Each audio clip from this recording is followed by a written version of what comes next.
She called off her engagement, and the reason was so clear, so crystal clear, that her in laws were demanding actually gifts, as if known as dowry. So they were asking for dowry, for cash, for car, for jewelry, and all. And also, they were talking rudely to her parents, which was not acceptable at any cost by any child, even daughter or son.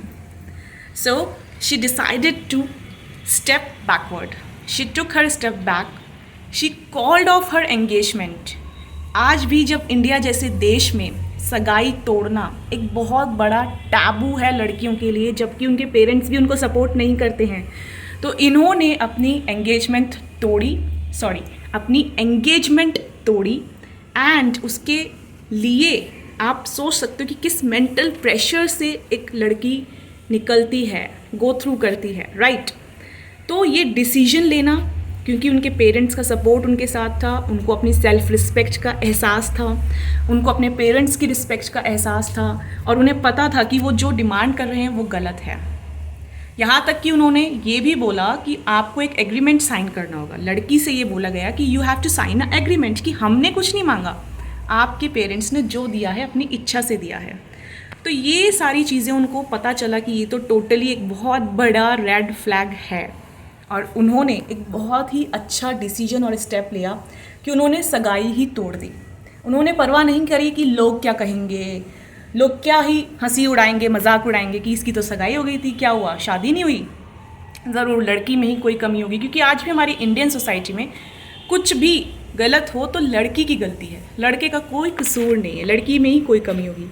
देखिए, ये कहना निहायत ही गलत है कि लड़कियां self dependent हो जाएंगी, इंडिपेंडेंट हो जाएंगी, कमाने लगेंगी तो उनका शोषण नहीं होगा, एक्सप्लॉइटेशन तब भी नहीं रुकेगा, क्योंकि जिनकी मानसिकता ही खराब है वो एक्सप्लॉइटेशन किसी भी फॉर्म में करेंगे ही करेंगे।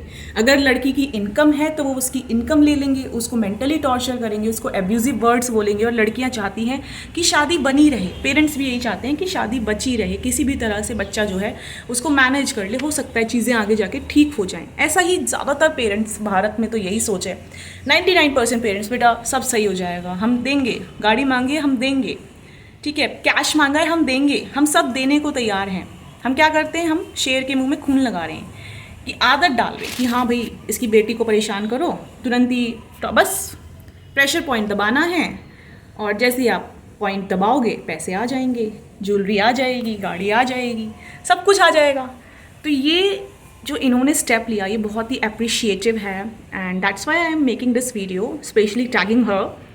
एंड उन्होंने जो स्टेप लिया और प्लस अपना एक्सपीरियंस भी शेयर करा, उससे बहुत सारी लड़कियों को एक मोटिवेशन मिलेगा कि यस, अगर कहीं भी रेड फ्लैग दिख रहा है, अगर आपके इन लॉज की तरफ से डिमांड्स हो रही हैं, स्टार्टिंग में वो रिश्ता तोड़ दो। मत सोचो कि लोग क्या कहेंगे, मत सोचो कि कैसे हो सकता है कि शायद सारी चीज़ें मैनेज हो जाएं, शायद हम आज दे देंगे, आज आप उनको 25 लाख दोगे, वो कल और 50 लाख मांगेंगे, आज आप उनको 20 लाख की गाड़ी दोगे, वो कल 40-50 लाख की गाड़ी और मांगेंगे। तो उनको आदत नहीं डालनी है, किसी को भी आदत नहीं डालनी है, ठीक है। तो जैसे ही स्टार्टिंग में अगर आपको कोई रेड फ्लैग नज़र आता है किसी भी रिश्ते की, वहीं पर उस रिश्ते को ख़त्म कर देना बेहतर है, बजाय ये सोचने के कि शादी हो जाएगी तो सब सही हो जाएगा। रिश्ते को एक बोझ की तरह नहीं ढोना ना मैंने, ठीक है। तो वहाँ से बाहर निकलना बेहतर है। अभी आप निकल जाओगे लेकिन बाद में बहुत ज़्यादा प्रॉब्लम्स हो जाती हैं, राइट। तो ये एक अप्रिशिएटिव वीडियो था एक्चुअली, कि उन्होंने बहुत ही एक अच्छा इंस्पिरेशनल पाथ लड़कियों को शो किया है, ठीक है। आप ये मत सोचो कि अभी आप जो है ये डिसीजन नहीं लोगे तो बाद में सारी चीज़ें परफेक्ट हो जाएंगी, ऐसा कुछ नहीं होने वाला, और परफेक्ट जैसा तो कुछ होता भी नहीं है, ठीक है।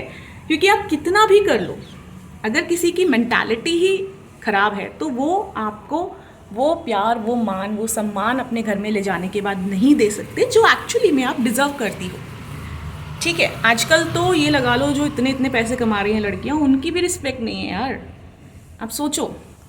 और कई केसेस मैंने ऐसे भी देखे हैं जो जॉब नहीं कर रही हैं, कुछ भी नहीं कर रही, कोई अर्निंग नहीं है, उनके हस्बैंड बहुत अच्छे होते हैं, बहुत अच्छे से, बहुत रिस्पेक्ट के साथ अपनी वाइफ को रखते हैं घर के अंदर, उनके पेरेंट्स भी बहुत अच्छे होते हैं, ठीक है। तो ये चीज़ें हैं, आज भी हमारे भारत में ये सारा सिनेरियो है, क्योंकि उसको बढ़ावा भी हम लड़कियों ने दिया है, हमारे पेरेंट्स ने दिया है, क्योंकि वो हमें यही सिखाते हैं कि त्याग करो, लड़कियां तो त्याग करती हैं, और सहन शक्ति होनी चाहिए, टॉलरेंस पावर होनी चाहिए, चाहे उनका हस्बैंड उन्हें मारे पीटे कुछ भी करे, नहीं बेटा सह लो, कोई बात नहीं, बच्चे हैं, सह लो बेटा, क्या करोगी, कहाँ जाओगी। तो वो एक शह है, एक बढ़ावा है कि कोई बात नहीं बेटा, हम कैसे भी करके पैसे अरेंज करेंगे, हम गाड़ी देंगे, हम ज्वेलरी देंगे, हम कैश देंगे।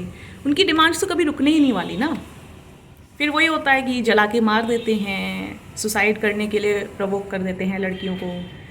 ठीक है, मैं ये नहीं कह रही कि सारी लड़कियां सही हैं, लेकिन जनरली ये केसेस लड़कियों के साथ ज़्यादा होते हैं।